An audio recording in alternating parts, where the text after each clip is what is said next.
2½ na cup na water. 1 cup brown sugar or white sugar. Gamit ko white at saka mascobado. Pinaghati ko. Nag-add ako ng 1 kutsarang aswiti powder. Then, i-mix natin hanggang sa mahalo lahat.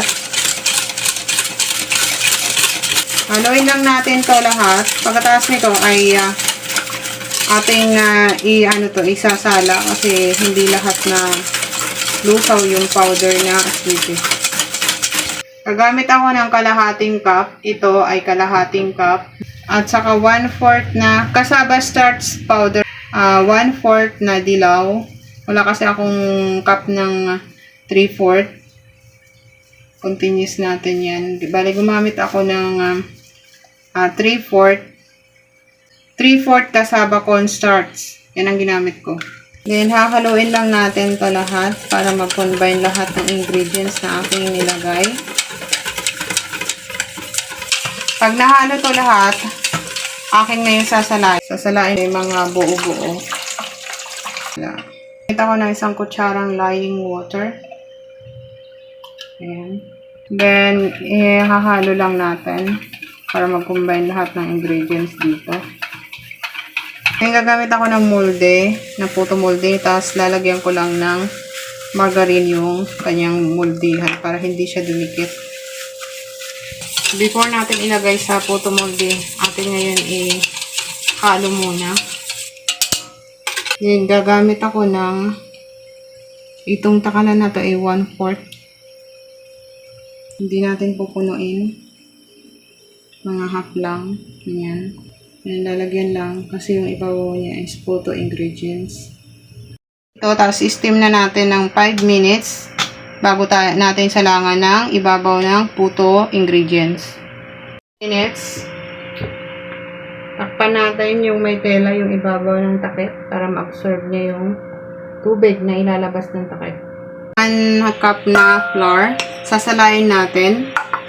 Itong ingredients na to ay para sa puto. Para sigurado tayo na walang buo-buo. Sasalain, meron talagang namuo. Ayan. 1/2 cup na sugar, white sugar. Sasalain din natin. Powder milk. 1 kutsarang powder milk. Ayan, kutsara ng ginamit ko. Little amount of salt. Gamit tayo ng baking powder. Kalahating kutsara. I-mix lang natin lahat ng ingredients na to. Halo lang natin to para mag-combine lahat. Water.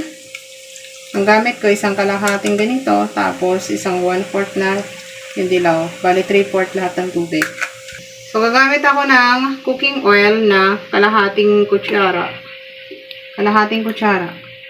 Then, combine all ingredients hanggang sa siya, mag-combine. Kailangan natin i-mix to until to combine all ingredients at wala na siyang buo-buo.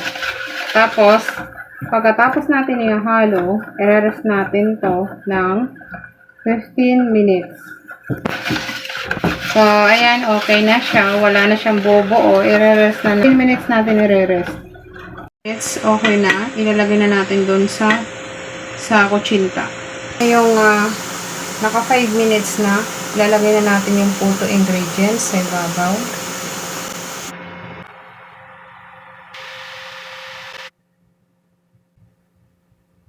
So, kukuberan natin na may tela din para ma-absorb yung sa takip.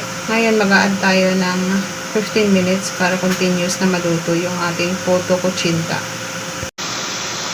So, already done na. Puto kutsinta. So, ayan na yung finished product ng puto kutsinta. Wow. So good, guys. Ang ganda. You can try this, guys. So, yum. Siyempre, malinis ang aking kamay. First bite for you, guys.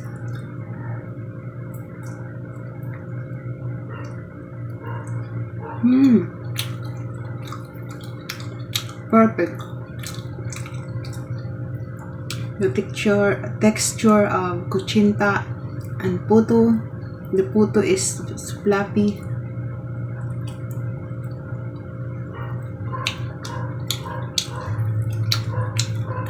So good. Delicious. Tama lang yung kanyang sugar. Hindi siya matamis.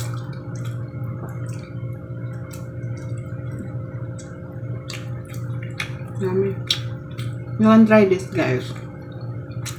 Perfect this coming holiday season.